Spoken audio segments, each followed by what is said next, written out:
ito. Siguro ito isang 3/4 cups of sugar. Gusto kong kinakamay kasi nararamdaman ko. May mga coloring para sa icing. So for future, may natin siya.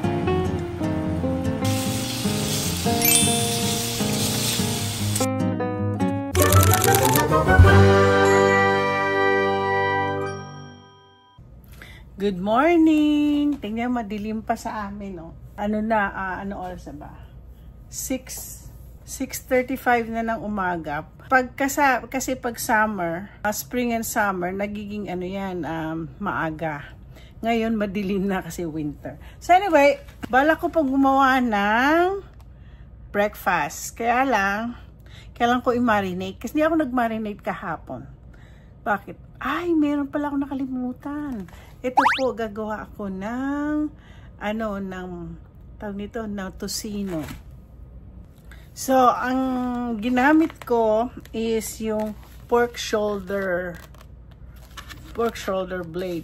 Actually, pang roast to eh. So, ito ikakat ko po ito para magkaroon ng.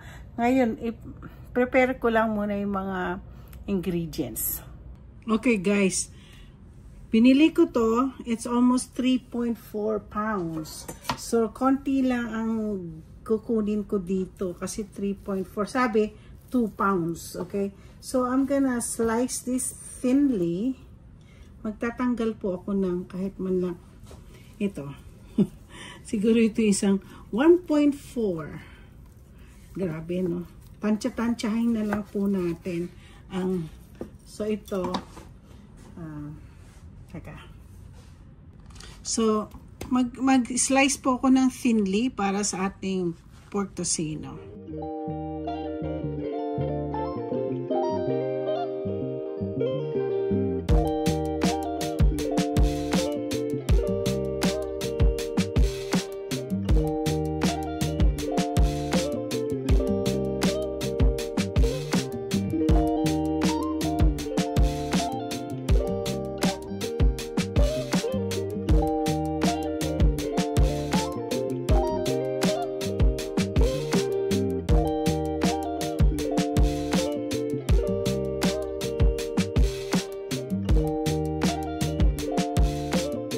Okay guys, I already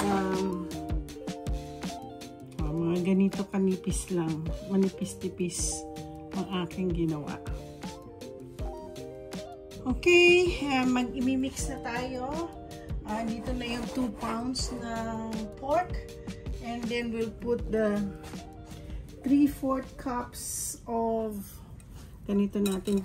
Kakamayin ko ho 3/4 cups of brown sugar. Tapos, lalagyan natin ng 1 tablespoon of salt. Yeah. Tapos, ano ko na yung matapos na. Then, 3 cloves of garlic. Yan. May mix natin yan. Then after 1 tablespoon of soy sauce. Nakuha ba yan lahat? Sayang, meron pa. Yan na natin yan. So, tapos 2 tablespoon of rice vinegar. Yan. Narinig niyo ba? 2 tablespoon of rice vinegar. And then, we're gonna go 1/4 cup.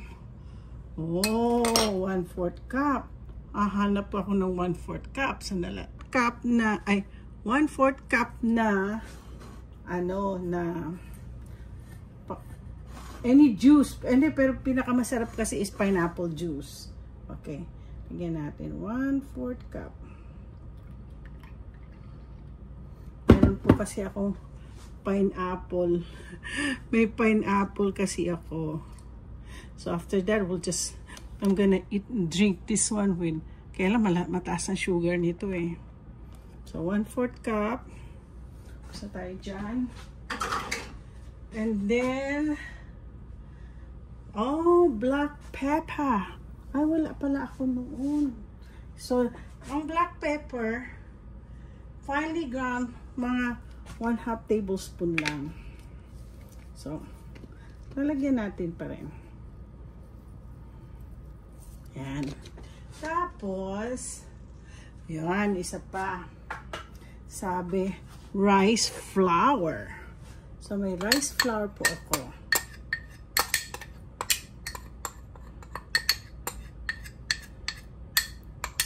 Okay. So, sabi dito, maghanap tayo ng parang ano yung para maging red color, my color. So the only thing I can is the paprika. Diba? So lalagyan natin ng paprika para maging red ang color nito. So ngayon, imimix na natin to. Kinakamay ko lang kasi mas gusto kong kinakamay kasi nararamdaman ko po kasi. Kasi kung maglalagay, meron akong gloves, pero mas gusto ko naman to. Ako lang naman to eh. Siguro mag-gloves ako kapag may nagpagawa sa akin. Oo. Pero since ako lang naman kakain. Pero hindi. Kakain daw si Mr. Gusto niya. Nung sinabi kong tocino. Gusto rin niya po kasi ang tocino. Kaya, ayun. Meron pa kasi akong leftover. May leftover pa po akong pork. So, hindi ko alam kung gagawin ko dyan. Siguro, maglagay ako ng gulay at ganyan pang sahog. So, ito po. So, na-mix na po natin ito. Mix pa. Ngayon, natin, i-stay put lang muna natin to. Siguro mga 5 hours. So, mangyayari po, hindi na po namin breakfast to. Magiging magiging ang tawag nun? Magiging magiging lunch na po namin. Total na, hindi pumasok si Mr. ngayon. So, tulog pa siya ngayon. So, natakpan ko na. Ilalagay ko sa ref for 5 hours. Okay guys, after 5 hours, after 5 hours of my marinated pork tocino, ito na po yung pork tocino. Ayan. Ano na po siya. Then I'm gonna be frying it and I'll make my late breakfast. Ito na po yung na-marinate. So, ipiprito ko na siya. Okay guys, kanina medyo malabnaw yung hindi maganda yung tocino ko. So, naglagay po ako. Meron po kasi ako, alam niyo when I'm baking a cake, may mga coloring para sa icing. So, itong ginamit ko. So, ito na naging kulay, pula na siya. Tingnan natin paano natin gagawin susunod. So, ngayon, nagpapakulo ako ng tubig para luto po natin ang tocino.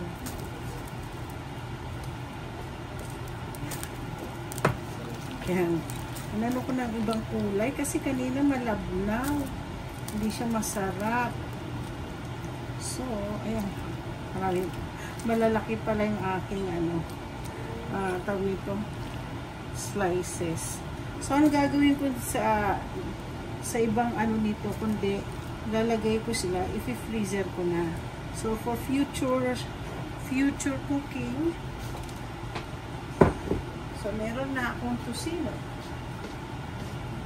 Pakukuluan ko yan. So, ayan na po. Malambot na malambot to later. Tayo natin siya ay umuyo. So, habang dyan, magpa-fried rice po. So, nilipat ko muna sa isang yung aking tocino na pinakukuluan. Ngayon, magluluto po muna ako ng fried rice. Fried rice.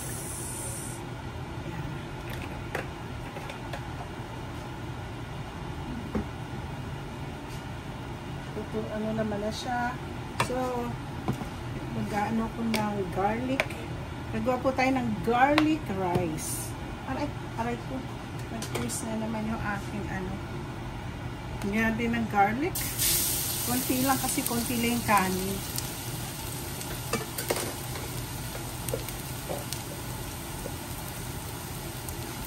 Ay, ang bilis mabilis mag-brown.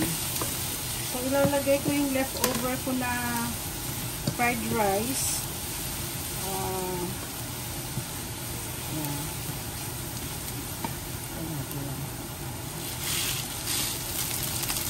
Ang bango ng ano. Ang bango ng amoy.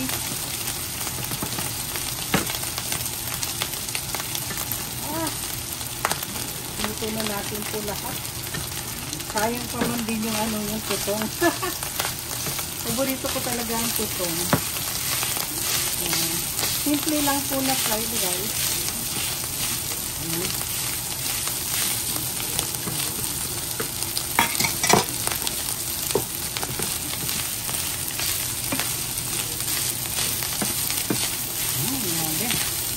Ang bango ng ano, ng fried rice. So, ang nilalagay ko lang po sa fried rice ko. Daming ano, parang ang daming garlic. Ay, itong seasoning, yung Knorr seasoning. Okay.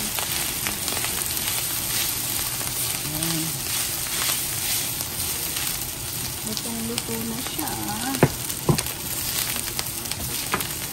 Sarap. Bali, late na po talaga ang breakfast. Hindi pa ako, ang kinain ko lang kanina umaga, nung ano, bago ko minarinan yung itong tocino. Ako po ay kumain ng pancake. Ayan. Ay, lilipat na natin ngayon dyan. Ayan. Alam niyo po, may diferensya po yung aking lutuan. Yung lutuan kong ito, pag napansin nyo, iisa lang hindi na po nagpa-function yung banda dito. Ito banda dito, hindi na po nagpa-function. So, isa lang, ito, at saka ito, yun lang. So, hirap din po ako pagdating sa ano. So, hopefully, ayaw naman ng asawa kong magpalit kami ng ng lutuan kasi pwede pa. So, pwede pa yan. Pero kung pwede ko nga, ewan ko lang, susubukan kong ipa-repair. Okay, napapansin nyo, ito po ay natutuyo na po siya. Natutuyo na yung aking natutuyo na po siya.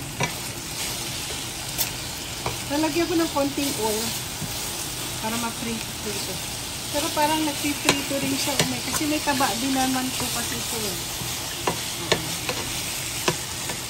Pero parang rin pwedeng ganyan na rin. Huwag nyo na din yun not necessarily lagyan nyo ng oil.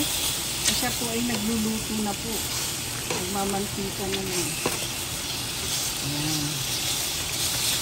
So, ako, kasi plating ko na yan mamaya. Okay guys, nandito na ang aking tocino, itlog, and fried rice. Huwag nyo isipin din ang nangitim yung aking fried rice. Anyway, hindi ho yan itim. Okay, ang kakain na po ako.